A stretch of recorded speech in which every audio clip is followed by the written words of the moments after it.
గజం భూమి 13,500 రూపాయలతో 151 గజాల భూమి 20 లక్షలు మాత్రమే. నమస్తే విజయ పెద్దన గారు. నమస్తే ఉషా. ఏవైతే టీవీ షోలు ఉంటాయో కొన్ని ఆహ్లాదకరంగా ఉంటూ ఉంటాయి. బిగ్ బాస్ మనం చాలా సందర్భాల్లో ఈ షో గురించి వార్తల్లో వింటూనే ఉన్నాం. ఎప్పుడు ఏదో ఒకటి సీజన్లో ప్రతి సీజన్లో ఏదో ఒక ఫ్యాన్స్ అని ఆర్మీలని గొడవలు పడ్డారని ఇలా వింటూనే ఉన్నాం. బట్ ఈసారి మాత్రం ఎవరైతే విన్నర్ ఉన్నారో అనౌన్స్ చేసిన 24 గంటల్లోనే జైల్లో ఉండడం జరిగింది. ఆ అబ్బాయి పల్లవి ప్రశాంత్ గురించి మనం వింటూ ఉన్నాం. అసలు ఏం జరిగింది అంటారు? కారణాలు ఏంటి? అబ్బాయి కేసు కూడా సుమోటో కింద ఫైల్ చేశారని మనం వింటూ ఉన్నాం. సుమోటో కింద ఫైల్ చేసేంత దారుణం ఏం జరిగింది అంటారు? వాస్తవ కోణాలు ఏంటి? ఇప్పుడు ఈ సందర్భంగా మాట్లాడుతున్నాం కాబట్టి చెప్తున్నాను. ఇప్పటి వరకు నేను ఒక్క బిగ్ బాస్ ఎపిసోడ్ కూడా చూడలేదు. అసలు హిందీలో స్టార్ట్ చేశారు ఫస్ట్, బాలీవుడ్లో అది మన దాకా వచ్చింది. ఏదో ఒక్కటి అలా చూసినప్పుడు నాకు అదంతా అదే అంటే ఏదో స్క్రిప్టెడ్ లాగా అనిపించింది తప్పితే ఎక్కడ న్యాచురల్గా లేదనేది నా పర్సనల్ ఇదితో నాకు నచ్చలేదు. నేను ఇప్పటి వరకు అసలు ఒక షో కంప్లీట్గా అసలు చూసింది లేదు. 1-2 ఎపిసోడ్స్ చూశాను.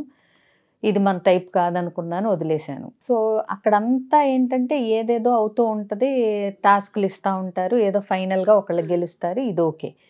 ఇప్పుడు ఇది మనం మాట్లాడాల్సిన సందర్భం ఎందుకు వచ్చిందంటే ఇక్కడ ఒక విన్ అయిన తర్వాత యాటిట్యూడ్స్ ఎట్లా ఉంటాయి, చెప్పింది ఎందుకు మనం అంటే వినిపించుకోలేదు, దాని కాన్సిక్వెన్సెస్ ఉండాల్సిన దానికంటే ఎక్కువగా ఎందుకు ఉన్నాయి అంటే ఏంటి, ఇప్పుడు ఈ పల్లవి ప్రశాంత్కి ఆల్రెడీ అసలు అంతమంది జనాలు ఎందుకు వచ్చారు? ఇప్పుడు ఆడింది నాగార్జున గారు, చిరంజీవి గారు, ఈ లెవెల్ వాళ్ళు కాదు, అవునా? కామన్ మ్యాన్లు అంటే మామూలుగా వీళ్ళు ఆడారు, ఓకే, షోకి క్రేజ్ ఉంది, అయిపోయింది. అసలు ఇంతమంది జనం గుమిగూడాల్సిన పరిస్థితి ఏంటి? ఏదో పెద్ద సెలబ్రిటీలు వచ్చినట్టు. సరే, అది కూడా మనకంటే ఇక్కడ ఇంకొక వాదన కూడా ఉంది. అసలు వీళ్ళందరూ పనిగట్టుకుని వచ్చారా, ఎవరన్నా తెచ్చి మొబిలైజ్ చేశారా అనే ఒక వాదన కూడా వినిపిస్తుంది. ఎందుకంటే బిగ్ బాస్ లాంటి ఒక షో విన్ అయ్యి ఇప్పుడు బయటకు వస్తాడు, ఇది తెలిసేది ఎంతమందికి, వచ్చేది ఎంతమంది, అవునా? సో అదొకటి. అసలు ఎంతమంది ఎందుకు వచ్చారు ఫస్ట్ టైం అనేది ఒక క్వశ్చన్. ఇలాంటివి ఇప్పుడు ఇది 7వ షో అన్నారు. ఇప్పుడు 6 వరకు మనకి ఇట్లాంటి ఫ్యాన్స్ బయట గుమిగూడి ఎంతమంది గుమిగొట్టం అనేది మనం ఇప్పటిదాకా చూడలేదు. అండ్ ఎవరిపైన కూడా ఇటువంటి కేసులు ఫైల్ అవ్వడం మనం చూడలేదు. వస్తే ఒక 4-10 మంది ఒకళ్ళ వైపు నుంచి ఒకళ్ళు వచ్చి ఉంటారేమో, అది వేరే విషయం. సరే, అదొకటి.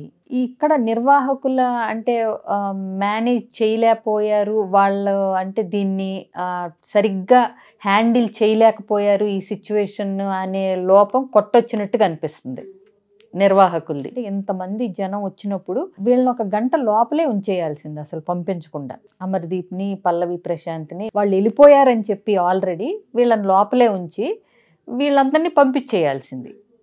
ఎందుకంటే చూస్తే గొడవ అవుతుంది, ఇంతమంది వచ్చారు, రకరకాలుగా ఆల్రెడీ ఓడిపోయిన వాళ్ళకి గెలిచిన వాళ్ళకి మధ్య ఏదో కొంచెం రఫ్ ప్యాచెస్ ఉంటున్నాయి అని తెలిసినప్పుడు, ఇంతమంది వచ్చినప్పుడు వీళ్ళకి మరి అలవాటు లేక కానీ, తెలియక కానీ, నిర్లక్ష్యం వల్ల కానీ, అంటే చేతులు దులిపేసుకుని అంటే మన పని అయిపోయింది, ఇక బయటికి వెళ్ళిన తర్వాత వీళ్ళు చూసుకుంటారనో మరి ఎందుకు జరిగిందో కానీ అక్కడ కొద్దిగా గనక కొంచెం తెలివిగా, కొంచెం మెలకువగా కొంచెం హ్యాండ్లింగ్ బాగా చేసుంటే ఇవాళ పల్లవి ప్రశాంత్కి ఈ పరిస్థితి ఇంత దారుణంగా ఉండేది కాదేమో.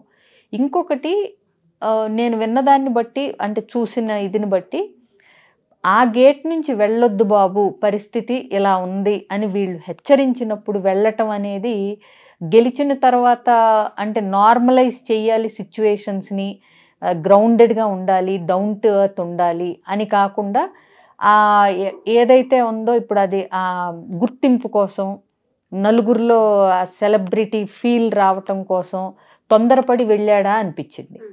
ఎందుకంటే బయట పరిస్థితి ఉద్రిక్తంగా ఉంది నాయన, నువ్వు ఆ గేట్ నుంచి వద్దు, ఈ వేరే గేట్ నుంచి వెళ్ళు అన్నప్పుడు కామ్గా వెళ్ళిపోయి ఉండుంటే అసలు ఇవాళ మనం మాట్లాడాల్సిన పరిస్థితే ఉండేది కాదు. ఇప్పుడు అమర్దీప్ అన్నతను ఏ గేట్లోంచి వాళ్ళు వెళ్ళమన్నారో ఆ గేట్లోంచి వెళ్ళిపోయాడు, ఇవాళ సీన్లో లేడు, ఆయన ప్రశాంతంగా ఉన్నాడు. గెలిచాడా ఓడాడా పక్కన పెట్టండి, అవునా? 4 కంటెస్టెంట్లు ఉన్న తర్వాత ఒకళ్ళే విన్ అవుతారు, మిగతా వాళ్ళందరూ participation, that is more important.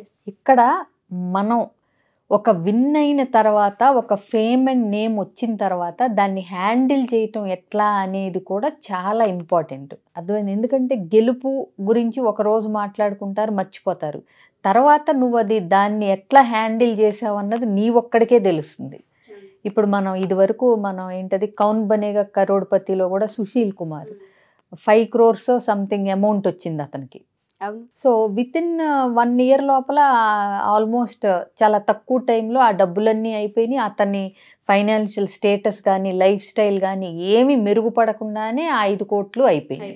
గెలవటానికి నువ్వు ఎంత కష్టపడ్డావు, గెలిచావు అన్నది ఒక ఎత్తు అయితే, గెలుపుని ఆ మనీని నువ్వు యూస్ చేసుకుని జీవితంలో ఎట్లా ఎదిగావు అన్నదే అసలు కంప్లీట్గా సపరేట్ యాంగిల్ అది. సో ఇక్కడ ఇది హ్యాండిల్ చేయటంలో అతను అంటే ఆ గెలుపు యొక్క కిక్లో ఉండిపోయాడు తప్పితే పర్యవసానాలు కానీ అసలు నెక్స్ట్ నా విధంగా ఉంటుంది అనేది కానీ అతని బ్రెయిన్లో ఇంకా రిజిస్టర్ అవ్వలేదు. ఆ గెలుపు మైకంలోనే దానిలోనే ఉండిపోయాడా అనిపించింది. ఇట్స్ అంటే అన్ఫార్చునేట్. ఇప్పుడు ఎవరికైనా ఇప్పుడు గెలవాలంటే చాలా కష్టపడాలి. ఎవరికి ఏది తేలిగ్గా రాదు. ఎన్నో టాస్క్లు, ఎంతో స్ట్రెస్, ఇవన్నీ దాటుకుని వస్తేనే చిన్న గేమ్ అయినా పెద్ద గేమ్ అయినా విన్ అవ్వటం అంటే అది వాళ్ళకి అది ఒక క్రెడిటే. అది దానివల్ల దాన్ని ఎట్లా హ్యాండిల్ చేయాలి ఆ గెలుపుని, గెలుపు తర్వాత వచ్చే ప్రైజ్ మనీని కానీ గెలుపు తర్వాత వచ్చే ఒక కిక్ని కానీ ఎట్లా మేనేజ్ చేయాలి అనేది తెలియకపోతే జరిగే సంఘటనలు ఇలానే ఉంటాయి అనటానికి పల్లవి ప్రశాంత్ ఇన్సిడెంటే ఒక ఎగ్జాంపుల్ మనకి. ఎందుకంటే గెలుపు క్షణికం కింద అయిపోతుంది. ఇప్పుడు చూడమ్మా, గెలిచాడు అన్నది పక్కన పెడితే ఈ కేసులు ఇవన్నీ ఎడాపెడా పెట్టేశారు అతని మీద. అవునా? ఎందుకు?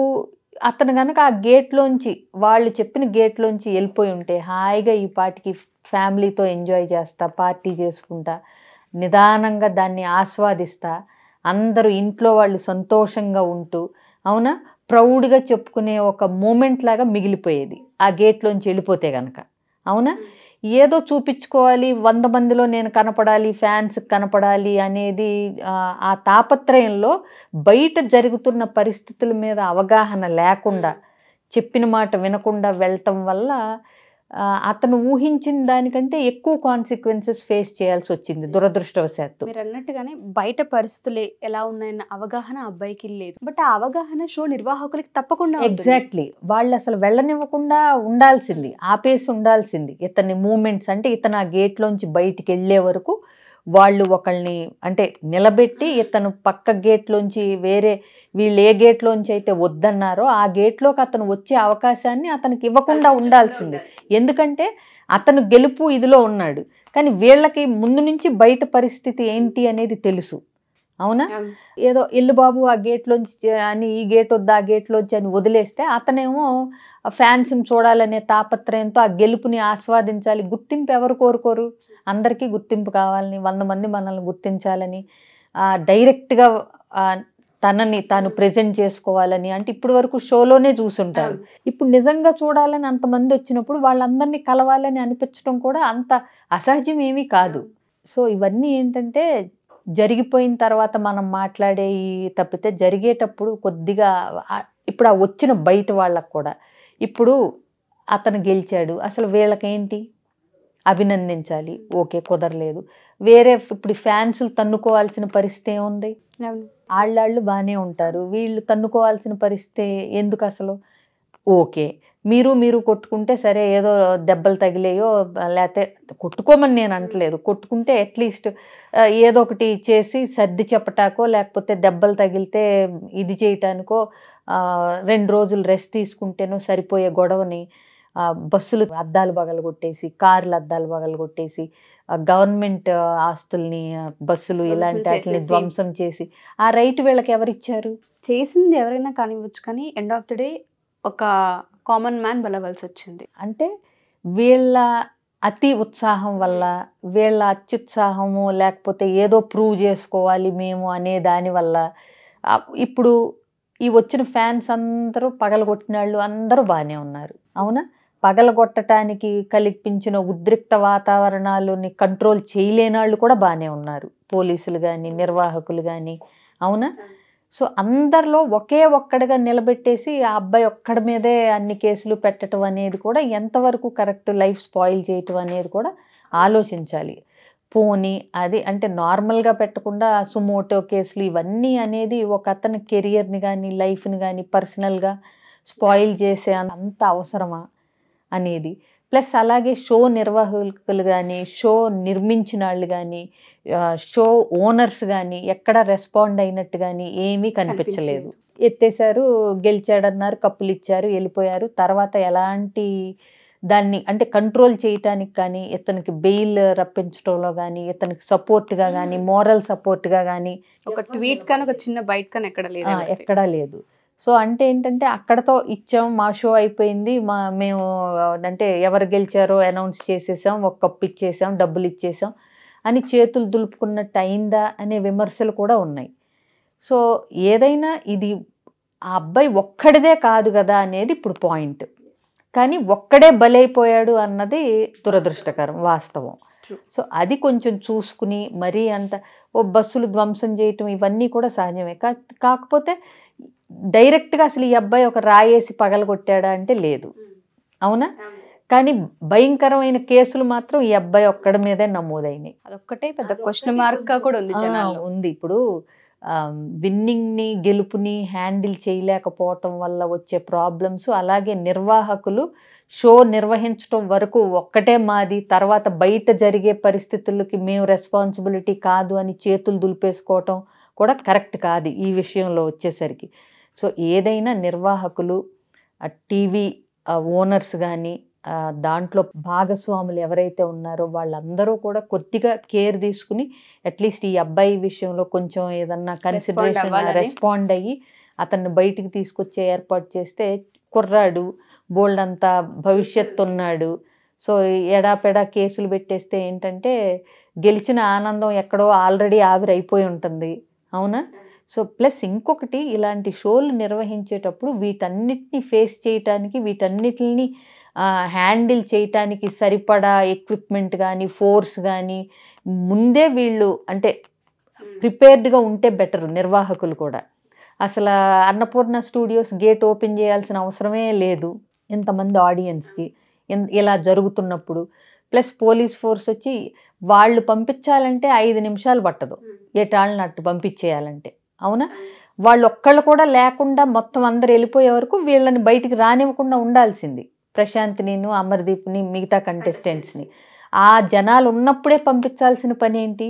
ఇలాంటి చిన్న చిన్న జాగ్రత్తలు తీసుకుని ఉంటే ఇవాళ ఒక అబ్బాయి మీద ఇంత భయంకరమైన కేసులు పడకుండా ఉండేవేమో. ఏదెటు జరిగినా ఎవరికి తప్పైనా చివరికి సానుభూతి చూపించాల్సిన వ్యక్తి పల్లవి ప్రశాంత్ అయిపోయాడు. ఎవరిది తప్పు ఎవరిది ఒప్పు మనం సీన్లో ఉంటే తప్పితే తెలియదు. నీకైనా నాకైనా నలుగురు చెప్పిన విషయాలు, ఆల్రెడీ జరిగిన వీడియోలు చూసో వీళ్ళ కామెంట్సో వాళ్ళ కామెంట్సో విని మనం స్పందించటమే, అవునా? బట్ ఏదైనా అల్టిమేట్గా ఒక వ్యక్తి ఎవరన్నా మొత్తం మీద నష్టపోయాడు అని అంటే అది ఇవాళ ఈ క్షణంలో పల్లవి ప్రశాంత్. కాబట్టి ఆ అబ్బాయిని ఏదన్నా కన్సిడర్ చేసి ఏదన్నా చూసి బయటికి వస్తే బాగుండతను అనేది ఎవరైనా కోరుకుంటారు. తప్పు ఒప్పులు ఎవరిదైనా అయ్యి ఉండొచ్చు. పర్సనల్గా అతను బస్సులు రాళ్ళు రువ్వి చేయలేదు కాబట్టి అది. ఏదేమైనా మీరు అన్నట్టుగానే షో నిర్వాహకులు కావచ్చు, షోలో పార్టిసిపేట్ చేసిన కంటెస్టెంట్స్ కావచ్చు, అందరూ ఒక మాట మీద కనుక తీసుకుని దీనిలో ఏదైనా ఒక సానుభూతి పరంగానో హ్యుమానిటీ గ్రౌండ్స్ నుంచి అయినా ఆలోచించి ఒక ట్వీట్ ఆర్ ఒక వీడియో ఇవ్వగలిగితే కొన్ని కోణాలు మారే అవకాశం ఉంటుంది మీరు అన్నట్టుగా. థ్యాంక్ యూ విజయ్ గారు, థ్యాంక్ యూ సో మచ్.